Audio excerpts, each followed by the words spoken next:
고린도전서 7장 4절 말씀. 아내는 자기 몸을 주장하지 못하고 오직 그 남편이 하며 남편도 그와 같이 자기 몸을 주장하지 못하고 오직 그 아내가 하나니. 결혼이라는 얘기인데 결혼에 대한 이야기가 고린도전서 7장에 대한 이야기가 나오는데요. 그 중에서 결혼의 어떤 핵심, 결혼이라 하면 이런 거다라고 하는 결혼의 핵심이 나오는데 그게 바로 7장 4절입니다. 아내는 자기 몸을 주장하지 못하고 남편이 그 몸을 주장하게 되는 거고, 남편도 자기 몸을 자기가 주장하지 못하고 아내가 그 남편의 몸을 주장하게 된다. 이게 결혼이거든요. 결혼하기 전에는 어때요? 남자는 남자가 자기 몸을 주장하고, 결혼하기 전에는 여자는 여자가 자기 몸을 주장하잖아요. 근데 결혼하게 되면 뭐가 가장 많이 바뀌는 거예요? 남자의 몸이 여자가 주관하고 여자의 몸을 남자가 주관하는, 그게 이제 바뀌는 거죠. 그러면 어떻게 되는 거예요? 자기 몸이 자기를 위해서 있는 줄 알았더니 결혼하고 나니까 누구의 몸이 되더라? 상대방의 몸이 되더라. 그런 말이잖아요. 그죠?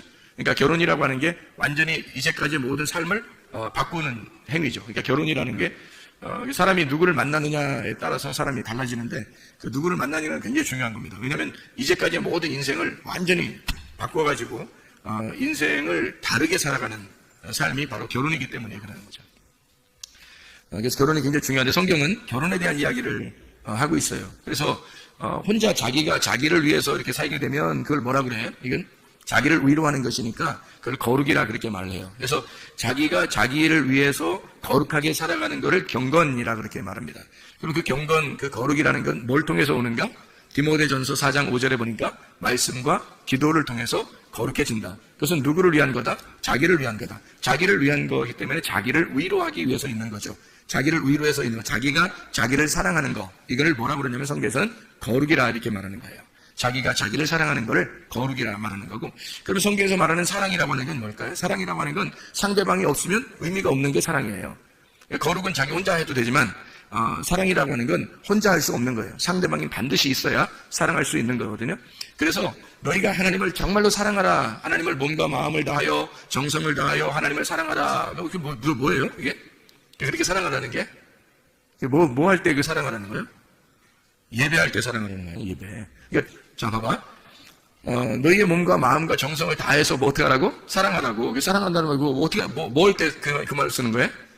예배할 때 그 말 쓰는 거지. 그러니까 네 몸과 마음을 다해서 정성을 다하여 네 영과 혼과 몸이 합해 서서 하나님 앞에 예배해라. 그게 사랑하라는 말이죠. 그게. 그러니까 혼자 거룩한 척하는 것은 예배가 아니란 말이에요. 그러니까 혼자 있는 것은 자기가 자기를 위로하고 혼자 경건하고 거룩하고 아무리 그렇게 해도 그거는 자위밖에 되지 않는다는 거죠. 자위. 그러니까 자기가 스스로 위로하는 것밖에 되지 않는 거예요. 그럼 자기한테는 만족이 있고 자기한테는 기쁨이 있겠지만 전혀 다른 이 몸에 원래 하나님이 만드신 목적이 있을 거 아니에요. 그래서 자위가 안 된다는 말은 이게 자기 몸을, 하나님께서 몸을 만드신 목적은 상대방을 위해서란 말이에요. 그러니까 성경에서의 창세기부터 요한계시록까지 모든 가르침은 다 어떤 의미가 있겠어요? 부부에 대한 이야기잖아요. 그죠? 그러니까 창세기에 천지 창조를 하고 난 다음에 남자와 여자를 만드신 이유가 둘이 부부가 되기 위해서예요. 그리고 요한계시록에서는 결국에 새 예루살렘이라는 신부가 신랑 대신 예수님을 만나는 장면을 이야기하려고 성경을 쓴 것이니까 결혼이라는 것만큼 거룩한 것은 없는 거죠. 결혼이라는 것만큼 사랑이라는 건 없는 거예요. 성경에서. 그래서 하나님의 속성을 두 가지로 표현한다면 거룩과 사랑이다. 이 두 가지 속성을 가장 잘 나타낼 수 있는 게 바로 뭐냐면 스스로 자기를 거룩하게 하느냐, 아니면 남을 위해서 살아가는 사랑이냐, 이거죠. 그러니까 스스로 자기가 위로하는 자위, 이건 안 된다는 얘기고, 사랑, 다른 사람을 위해서 존재하는 나, 이런 사랑은 필요한 거다는 거죠. 그러니까 사랑을 위해서 내 자신을 거룩하게 준비하는 거거든요. 자, 성경에서 음녀는 예수님의 신부가 될 수 있어요, 없어요? 없죠. 음녀는 예수님의 신부가 될 수가 없어요. 그러니까 거룩한 신부만 예수님의 신부가 될 수가 있거든요. 거룩한 준비를 하는 이유는 뭐예요? 신랑 대신 예수님을 만나기 위해서라는 거죠. 그럼 만나면 어떻게 돼요? 만나면 서로가 자기 게 아니라는 거죠. 자기의 거룩은 자기 게 아니라는 거예요. 그죠? 상대방 거라는 거야. 그럼 그분의 거룩함도 누구 거라는 거예요? 나를 위해서라는 거죠. 그럼 나의 거룩함은 주님을 위해서, 주님의 거룩함은 나를 위해서라는 거죠. 그럼 이걸 뭐라고 하면 예배라 그렇게 말하는 거란 말이에요. 제가 말하는 것은. 그러니까 이걸 사랑이다 그렇게 말해요. 그러니까 서로 사랑한다 라고 하는 이 말이 예배라는 거죠. 그러니까 예배라고 하는 건 서로 교통하는 것이고 서로 사랑하는 것이다. 서로 만나는 거다. 성경에서는 예수님을 아는 것이 영생이라고 그랬잖아요. 그럼 그 아는 것이 뭐라고요? 히브리 말로 야다라고 그랬죠. 그 야다라고 하는 건 어떤 의미를 가지고 있다고요? 야다 하면 아들을 낳아요. 그 야다라고 하는 게 동침이란 말입니다. 그 동침에서 알게 되면 서로 하나가 되면 서로가 자기가 자기를 주장하지 아니하고 자기 것을 상대방에게 줌으로써 그 상대방이 자기를 점령함으로써 그래서 갖는 야다죠. 그 야다를 하게 되면 하나님의 아들이라는 예수를 낳게 된단 말이에요. 그게 성경의 그 거룩함이에요. 그래서 성경에서 가장 거룩한 것은 결혼이에요. 부부라고 하는 게 가장 거룩한 거죠. 그래서 부부라고 하는 이 결혼이 가장 거룩한 그 거룩한 아들을 낳는 것을 성경의 목적이라고 하는 거죠. 성경의 목적. 그러니까 여러분과 제가 하나님의 아들이 되는 거, 하나님의 아들이 되는 것을 그렇게 만들어 나가려고 하는 그게 하나님의 창조예요. 우리를 창조하신 목적. 그것은 우리를 하나님의 아들 삼아서 하나님의 아들로 만들어 나가는 거란 말이죠. 자, 뭐예요 그러니까? 그리스도와 교회가 서로 만나서 하나님의 아들이 만들어지는 거죠. 그리스도의 교회가 하나님의 그 그리스도의 몸이에요. 그러면 그리스도의 교회하고 신랑 되신 예수님하고 만나면 어떻게 돼요? 우리가 그 안에서 태어나는 거죠. 우리가 하나님의 아들로, 그 거룩한 하나님의 아들로 태어난단 말이에요. 그 신부라는 교회에서. 이해가 되겠어요? 그 신부인 교회가 어머니가 되는 거죠. 그래서 하나님의 아들이 태어나는 거니까. 근데 여러분과 저는 교회라고 하는 어머니를 통해서 그 어머니의 자궁에서 나온 하나님의 아들이 되는 거라는 거죠. 그러니까 교회가 얼마나 중요한 것이냐 하는 얘기입니다. 성경에서 그리스도와 교회를 빼놓고서는 성경이 이루어지지 못하죠. 신랑과 신부를 빼놓고서는 성경이 이루어지지 못하는 겁니다. 이게 무슨 음란한 이야기나 저속한 이야기가 아니에요. 이게 굉장히 거룩한 이야기입니다. 하나님 안에서 이것만큼 거룩한 이야기가 어디 있어요? 자기가 자기를 주장하지 못하고 자기가 자기의 거룩을 위해 살지 아니하고 자기가 자기를 위로하려고 살지 아니하고 자기가 자기의 기쁨을 위하여 살지 아니하고 상대방의 기쁨을 위하여 상대방에게 나를 포기하고 주는 행동이잖아요. 그런 행동. 그러니까 그걸 성경에서는 결혼이라고 그러는 거죠. 그래서 사랑은 가장 고귀한 거고 고결한 것이다. 사랑만큼 순결한 것은 없다는 것입니다. 그래서 사랑은 사랑과 이 정욕이라는 음욕하고는 차이점이 뭐라고 그랬어요? 음욕을 품었다. 사람들이 음욕이라는 말은 정욕이라는 거죠. 음욕을 품었다라고 하는 그 음욕이라는 로마서 1장 26, 27절에 음욕, 오렉시스라고 하는 이 욕망, 남자가 남자를, 여자가 여자를, 자기가 자기를 위해서 살아가는 거. 이거를 하나님의 원래 순리하고 바꿨단 말이에요. 그래서 영리라 그렇게 말하는 거예요. 하나님의 순리는 하나님의 계획, 하나님의 울타리 속에서 하나님이 정하신 그 울타리 안에 하나님의 계획 안에서 혼이 생각을 가지고 행동하는 걸 말하는 거예요. 그걸 순리라 그렇게 말하는 거고요. 영리라고 하는 건 그냥 자연적으로 자기가 태어났으니까 본능에 충실하여 사는 거. 그냥 본능적으로 살아가는 거잖아요. 그걸 영리라고 그렇게 말하는 겁니다. 그러니까 쟤는 이렇게 본능적으로 사는 애가 그렇게 하는 건 영리로 사는 거예요. 그게 원래 자연스러움이 아니란 말이에요. 하나님의 그 자연스러움은 반드시 어떤 울타리를 쳐준단 말이에요. 울타리를 쳐주고 그 안에서 자유하라고 말하는 거죠. 그러니까 방탕과 자유는 차이가 있는 거죠. 사람들이 구분을 제대로 못하면 방탕과 자유가 구분이 안 되면 그냥 막 자유한 줄 아는데 그게 아니고 방탕이라는 건 울타리가 없는 자유함이고 자유는 진정한 자유는 울타리가 있는 자유함이란 말이에요. 그래서 울타리가 있는 자유함은 반드시 어디서 나오냐면 진리 안에서 나오게 돼 있죠. 진리가 있어야 그 안에 자유가 오니까 진리가 너희를 자유케 만든다 이렇게 말하는 거죠. 진리를 모르고서는 자유가 있을 수 없는 거죠. 진리를 모르는 상태는 다 방종이란 말이에요. 방탕함이란 말이에요. 이게. 그럼 우리는 이제 뭐를 설명하려고 하는 거냐면 이런 거예요. 음란이라는 게 사랑이라는 거하고 음란이라는 게 차이를 우리가 모르면 이게 차이를 모르면 음란과 사랑이라는 게 거의 뭐 같은 것처럼 보이잖아요. 육체적으로 보면은. 그런데 결혼이라는 어떤 울타리를 통해서 그 안에서 사랑이라고 하는 걸 나눈다면 이거는 음란이 아니란 말이에요. 이건 더러움이 아니라고 깨끗한 거라고요. 거룩한 거라고. 그런데 결혼을 벗어나서 이것을 결혼이라는 울타리를 벗어나서 자기의 그 정욕, 자기의 사랑을 갖다 나누려고 한다면 그것은 음란이라고 이렇게 말하는 거예요. 더러움, 방탕이라고 말하는 거죠. 그러니까 이 울타리라는 진리가 굉장히 중요한 거죠, 우리에게는. 이 말씀이라는 그 진리 안에서 우리가 자유해야 된다는 그런 말이고 그래서 사랑이라는 건 거룩하고 고귀하고 순결하고 울타리가 있는 자유지만 음란이라는 음욕은 정욕적이고 더럽고 울타리가 없는 방탕을 의미하는 것이다. 이렇게 볼 수가 있는 거죠. 자, 우리가 그러면 이 사랑이라고 하는 걸 다시 한번 잘 생각해봐요.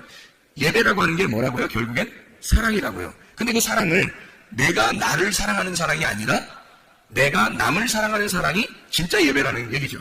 그러면 남을 사랑하는 게 신부가 사랑할 수 있는 대상이 누구밖에 없어요. 신랑밖에 없는 거예요. 신부는 신랑밖에 사랑할 수가 없어요. 신랑은요. 신부밖에 사랑할 수가 없거든요. 그래서 신부가 신랑을 사랑하고 신랑이 신부를 사랑하는 것이 그것을 결혼이라 예배라 그렇게 말하는 거예요. 그러니까 서로 사랑인데 이 서로 사랑한다는 그 서로 사랑이라는 그 예배는, 그 사랑은 예배를 말한다. 신랑이 신부를, 신부가 신랑을 사랑하는 것을 말한다. 이것을 예배라고 한다. 그래서 이 사랑이라고 하는 단어를 성경에서는 아가페 사랑이라고 하는 말하고 필레오 사랑이라는 말을 썼어요.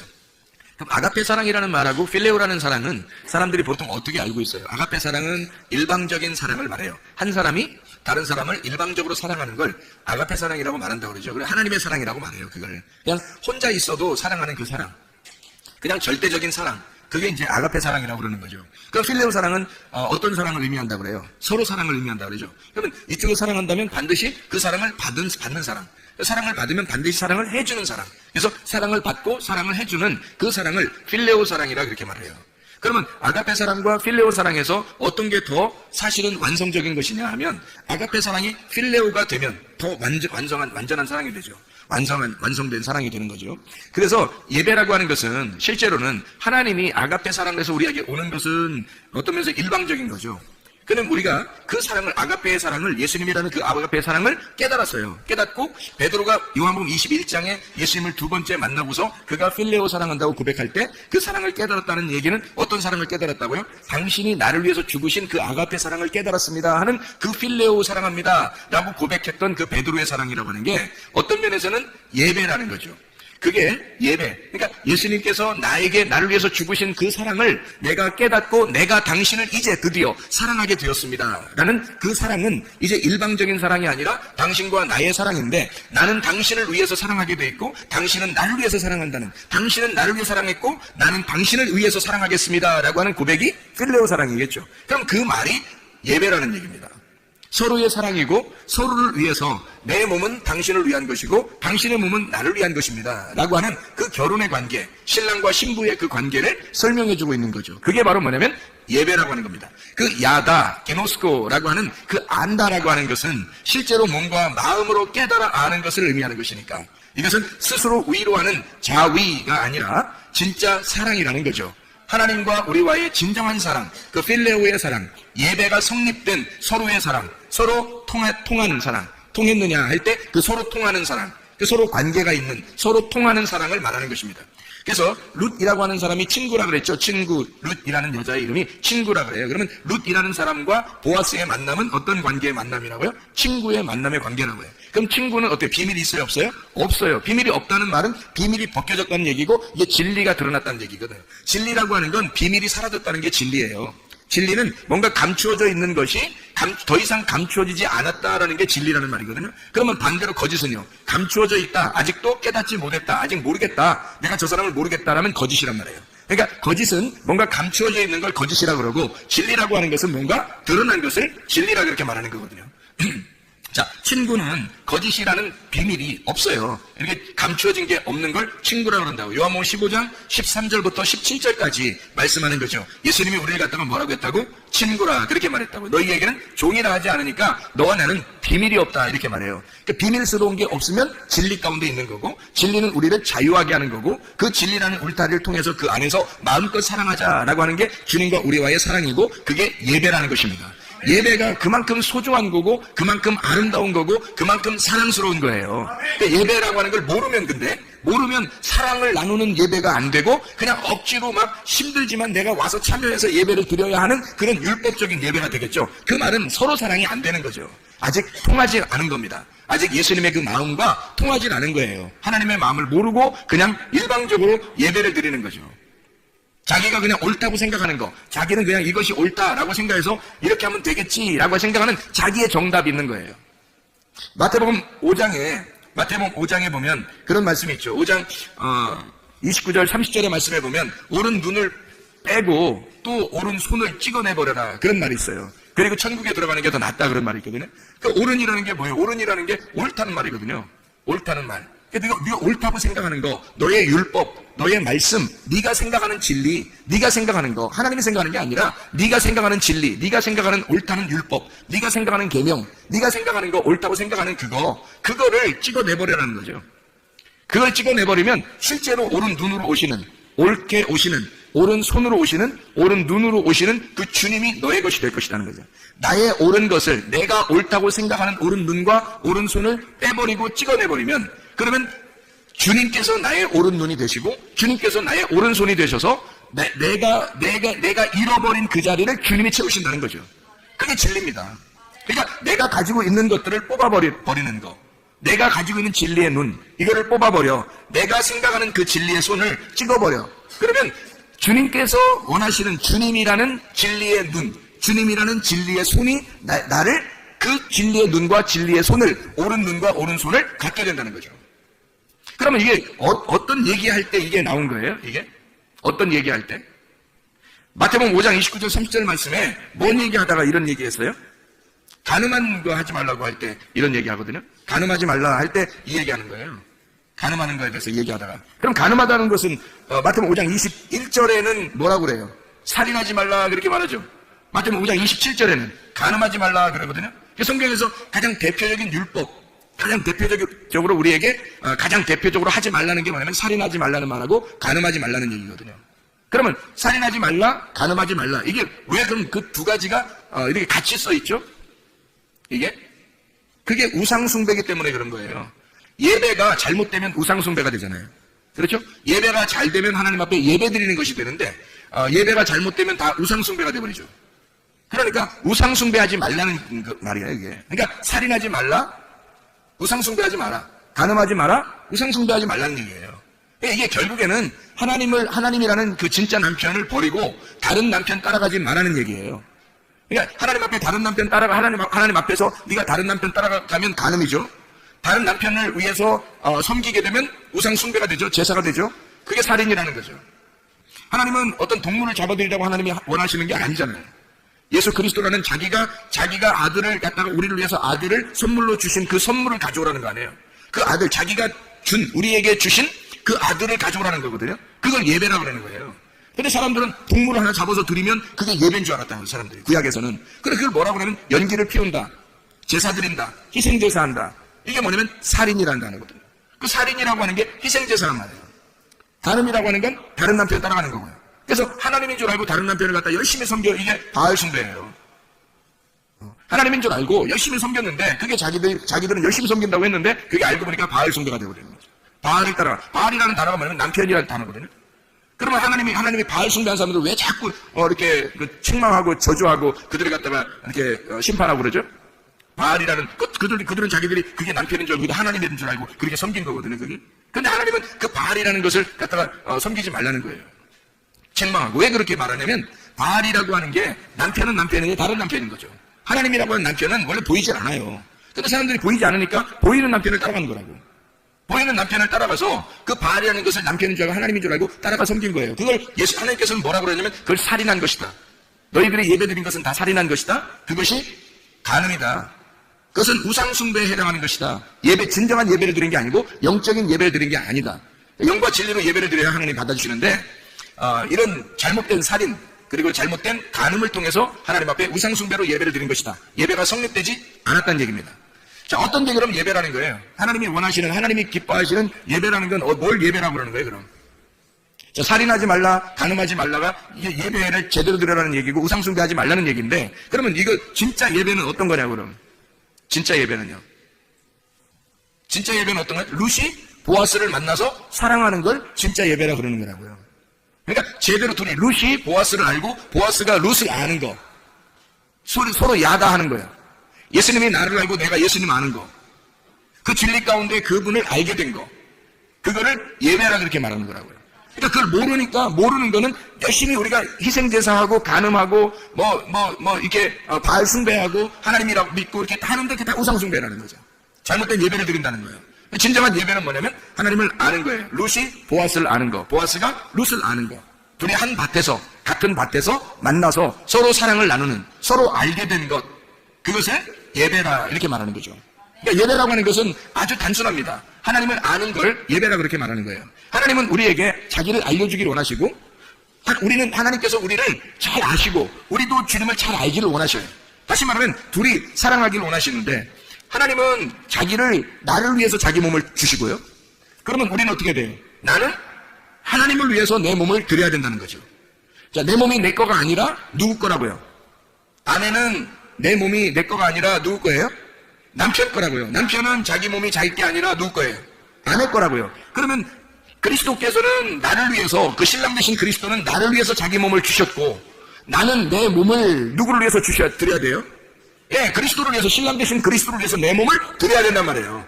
이거를 내 몸은 내가 주장하지 못하고 그리스도께서도 그리스도의 몸을 자기가 주장하지 못하는 거예요. 그리스도는 자기의 몸을 우리를 위해 주시고 우리의 몸은 우리가 그리스도를 위해서 드려서 이 둘이, 나는 주님을 위하여 주님은 나를 위하여 서로 사랑하는, 서로 자기 거를 드리는, 상대방에게 내 거를 드리는, 나의 소중한 것을 드림으로써 그분의 몸이 내 거가 되고 나의 몸이 그분의 것이 되는, 내 소중한 것을 포기하고 그분의 소중한 것을 받는, 그게 서로 사랑이라는 예배라는 거죠. 그게 거룩입니다. 이게 진짜 결혼이라고 하는 거고요. 결혼해서 사랑하는 야다, 아는 것, 이것을 예배라고 그렇게 말하는 것입니다. 예배는 그러니까 어색한 거나 뭐 율법적인 거나 어려운 거나 힘들고 막 어려워 죽겠는데 뭐 할 수 없이 내가 예배 드리러 가야 돼, 뭐 이런 게 아니에요. 이게 사랑이에요. 사랑을 나누는 거라고. 하나님의 말씀 안에서 그 말씀을 서로 먹는 시간, 주님에게 내 몸을 드리는 시간, 주님의 몸을 내가 받는 시간이란 말이에요. 서로 동침하는 시간이라고. 그게 서로 하나가 되는, 결혼하는, 내 서로가 자기의 몸을 자기가 주장하지 못하고 상대방이 주장하게 하는 그 시간이란 말이에요. 가장 아름다운 시간이겠죠. 가장 사랑스러운 시간이겠죠. 그게 예배라고요. 그게 성경에서 말하는 예배의 정확한 표현이라고요. 제가 알기로는 이게 성경에서의 예배의 가장 정확한 표현인 것 같아요. 고린도전서 7장 3절부터 9절까지의 말씀입니다. 그래서 얘기해요.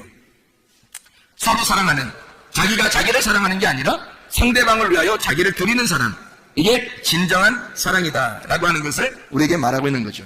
고린도전서 10장 1절부터 22절까지의 말씀을 여러분 이렇게 보면요, 고린도전서 10장 1절부터 22절까지의 말씀에 보면 거기에 홍해 바다를 건너는 침례가 나오고요, 영적 음식, 신령한 음식을 먹는다는 말이 나오고, 영적 음료, 신령한 음료를 먹는다는 말이 나와요. 이게 다 뭐냐면 성경에서 여기 고린도전서 10장에 1절부터 22절까지의 말씀은 다 같이 우상을 얘기하는 겁니다.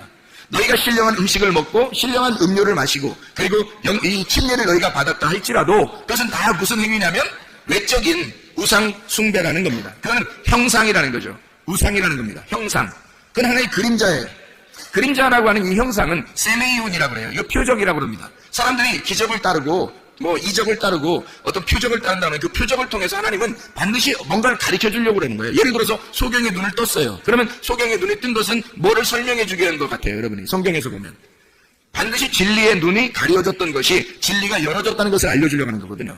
그러니까 율법의 눈이 너희가 가려져 있어. 그래서 너희가 껍데기만 보고 있는데 이 껍질이 벗겨져 눈이 열려져. 사도 바울이 사울이었을 때 그가 눈이 가려져 있었는데 예수를 만나니까 눈꺼풀이 벗겨지는 것처럼 이렇게 진리의 눈이 열려지는 거, 이게 소경의 눈을 띄워주고 하시는 주님의 마음입니다. 그 말씀이거든요.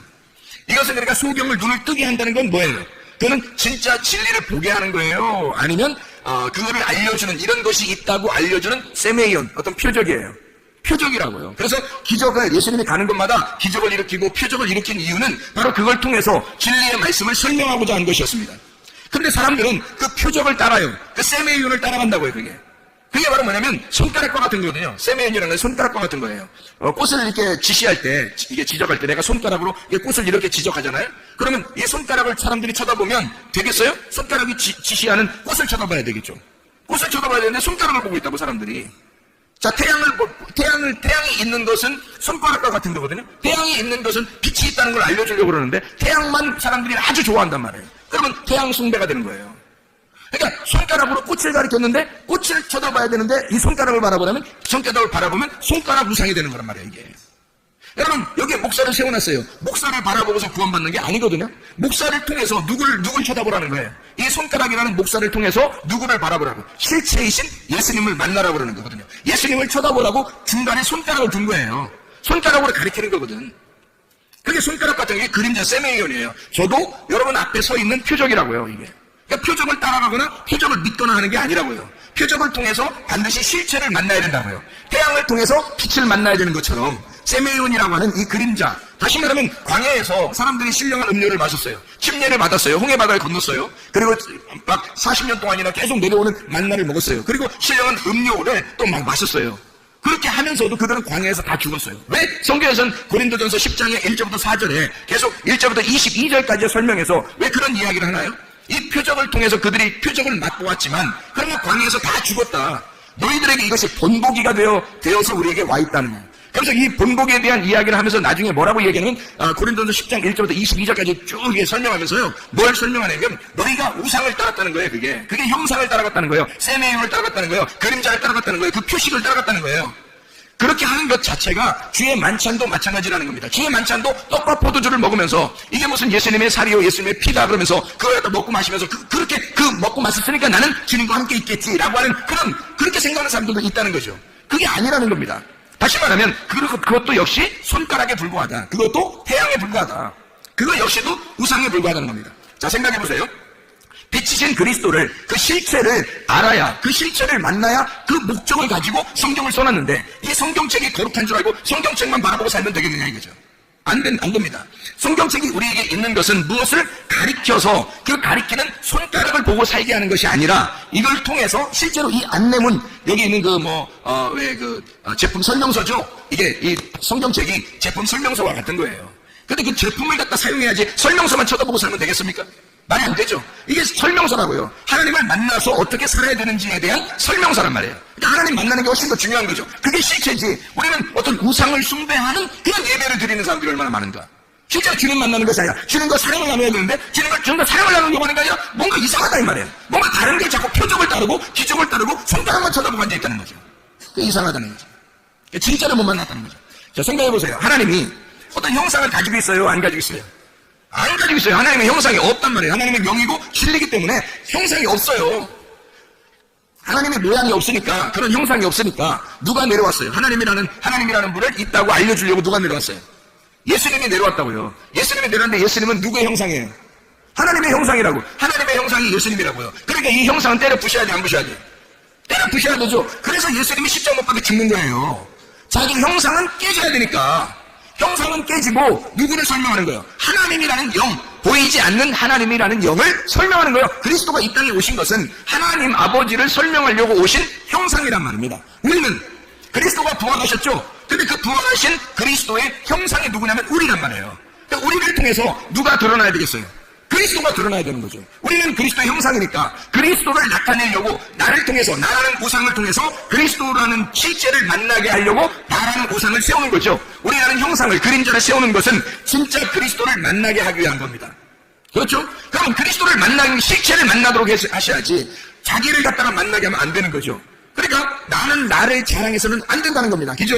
그러니까 나라고 하는 건 누구를 위해 존재한다? 그리스도를 위해서 존재한다. 그리스도는 누구를 위해 존재한다? 하나님을 위해서 존재한다. 그리스도가 하나님을 위해서 존재하기 때문에 빌립보서 2장 5절부터 11절까지 말씀에 자기를 십자가에 죽기까지 복종하시다 그러는 거예요. 왜냐면 그분이 십자가 못 박혀 죽어야 하나님 아버지가 영광을 받고 드러나기 때문에 그렇습니다. 그 실체가 나타나기 때문에. 왜냐면 그분이 육체라고 하는 인간의 몸으로 오셔가지고 그분이 죽으셔서 부활하신 하나님이 되셔야 진짜 하나님을 알 수 있는 우리가. 그래서 그리스도가 하나님을 소개하려고 이 땅에 오셔서 자기가 그리스도를 소개하고 하나님을 소개하고 마지막으로 자기가 십자가 못 박혀 죽으면서 다 완성했다고 말하는 겁니다. 그럼 우리들도 그리스도를 나타내려면 어떻게 해야 돼요? 자기 십자가를 지고 자기를 부인하고 따라가 내가 십자가를 지고 죽을 때 그때 완성된다는 거죠. 그래야 그리스도가 나타난다는 것입니다. 그렇지 않고서는 그리스도가 안 나타나는 거예요. 그리스도가 내가 하나가 되려면 내가 죽어야 그리스도가 하나가 되는 거죠. 그리스도가 하나님하고 하나가 되려면 그리스도가 죽어야 하나님하고 하나가 돼서 하나님으로 나타난단 말이에요. 이해가 되시죠? 하나님을 나타내기 위해서 그리스도를 나타내기 위해서 내가 존재하는 거라는 거예요. 이게 다 뭔가 우상인 거죠. 자, 이스라엘 백성이 애굽에서 탈출해가지고 홍해바다를 건넌 것도 형상이죠. 그림자죠. 만나를 먹은 것도 그림자입니다. 형상이에요. 음료를 마신 것도 신령한 반석으로부터 나온 그 음료를 마신 것도 다 형상이에요. 그림자예요. 신령한 반석은 그리스도라는 거죠. 반석이 중요한 게 아니라 그래서 반석을 섬기는 게 아니라 그리스도를 만나야 된단 말이에요. 실제이신 그리스도를 만나는 것이 목적이라는 거죠. 하나님은 우리에게 영으로 진리 안에서 예배하고 함께 만나서 서로 사랑하자. 이것이 안 되면 너희는 우상 숭배하는 것이다. 우상 숭배는 살인하는 거야. 그게 다른 신을 섬기는, 다른 남편을 만난 간음하는 자이다. 이렇게 말하는 거죠. 그래서 우상 숭배는 살인이고 간음하다. 그래서 고린도전서 10장 1절부터 22절까지 말씀에서는 우상 숭배하지 마라. 그래요. 우상 숭배하지 마라. 그게 뭐 하지 말라는 말이에요? 살인하지 마라 그런 말이에요. 다시 말하면 뭐 하지 말라? 간음하지 말라는 말입니다. 시험하지 말라는 말이에요. 원망하지 말라는 말입니다. 그럼 어떻게 해야 돼? 하나님의 성령 안에서 그리스도의 몸이 되어 교회로 하나가 되어야 된다. 이렇게 고린도전서 10장에는 설명해 주고 있단 말입니다. 교회 안에서, 그리스도 안에서 우리가 교회 그리스도의 몸이 되어 교회로 하나가 될 때 이걸 깨닫게 된다는 거예요. 그렇지 않으면 절대 깨닫지 못해요. 자기는 자기가 자기를 사랑해서 자기가 자기를 위해서 살게 되면 절대 상대방을 이해할 수가 없습니다. 그리스도가 그리스도를 위해서 스스로만 살게 되면 우리는 절대 그리스도를 이해할 수가 없어요. 그리스도가 나를 위해서 죽으셨기 때문에 우리가 비로소 그리스도를 통해서 하나님을 알게 된 거죠, 여러분. 마찬가지예요. 그리스도께서는 우리에게, 아내의 몸은 남편이 주장하고 남편의 몸은 아내가 주장하는 것이다. 그게 고린도전서 7장 4절의 말씀이에요. 아내는 자기 몸을 주장하지 못하고 오직 그 남편이 하며 남편도 그와 같이 자기 몸을 주장하지 못하고 오직 그 아내가 하나니. 이게 뭐라고요? 사랑이라고요. 이게 서로 사랑이라고요. 이게 부부의 관계라고요. 이걸 결혼이라고 말하는 것입니다. 결혼하기 전에는 자기 몸을 자기가 스스로 좌우위하고 자기가 자기 스스로 자기 거라고 생각했어요, 몸을. 근데 결혼하자마자 자기 몸이 자기 게 아니라 상대방의 것인 걸 비로소 깨달았단 말이죠. 그게 결혼이라고 하는 거죠. 그리스도는 나를 위해서 자기의 몸을 주셨다고요. 나하고 결혼하기 위해서 자기의 몸을 나에게 주셨다고요. 그러면 나는 내 몸을 그리스도를 위해서 드리는 거란 말이에요. 그럼 내 몸과 마음과 정성과 뜻과 영을 다하여 혼을 다하여 네가 목숨을 다하여 하나님을 사랑하라 라는 말이죠. 그럼 네 모든 것을 다 드려서 예배하라 그런 말이잖아요. 진정으로 예배하려면 그렇게 하나님 앞에 자기의 몸을 다 드려서 하나님 앞에 예배하라. 하나님은 나에게 자기를 다 드려서 나를 위해서 자기 몸을 다 드려서 예배했다고요. 그러면 나는 내 것을 다 하나님 앞에 드려서 예배하는 것이 당연한 것이 아닌가. 그게 결혼이 아닌가 이 말이에요. 진짜 하나님하고 그리스도와 결혼해야 우리가 신부가 되는 거고 그리스도의 신부가 돼야 하나님 나라에 가죠. 하나님 나라에 가야 하나님 나라가 되는 것이고 하나님 나라가 하나님의 말씀인 거거든요. 여러분 천국에 가려고 우리가 교회 나왔는데 하나님 나라에 천국에 못 가면 안 되잖아요. 그럼 어떻게 할 때 천국 가요? 내가 그리스도의 몸이 됐을 때 그게 천국 가는 사람 백성이거든요. 그러면 어떻게 생각해봐요? 내가 그리스도를 위하여 내 것을 다 드렸을 때 그때 그리스도의 몸이 되는 것입니다. 그리스도가 나를 위해 자기 몸을 다 주셨기 때문에 그리스도는 내가 되신 거죠. 그리스도가 내가 되고 내가 그리스도가 될 때 그게 천국이라는 것입니다. 예배라고 하는 것은 서로 사랑이에요. 예배라는 것은 그리스도와 우리가 둘 다 사랑하는, 서로 사랑하는, 동침하고 야다하고 깨우치고 하는, 서로 몸과 마음으로 깨달아 하는 그 아주 사랑스럽고 아주 아름다운 시간을 예배라 그렇게 말하는 것입니다. 진정으로 예배 승부하는 주의 사람들이 다 되시기를 바랍니다. 우리 하나님 아버지 사랑과 은혜를 감사합니다. 아버지 말씀으로 충만케 도와 주시옵소서. 그리스도 예수 안에서 서로 사랑하고 주님과 우리가 서로 하나가 돼 진정으로 동침하여 그리스도 예수와 한 몸 된 그리스도 예수의 교회가 되어 그리스도 예수의 사람으로 살다가 주님 만나게 도와 주시옵소서. 예수 그리스도 존귀하신 이름으로 기도 올려옵나이다. 아멘.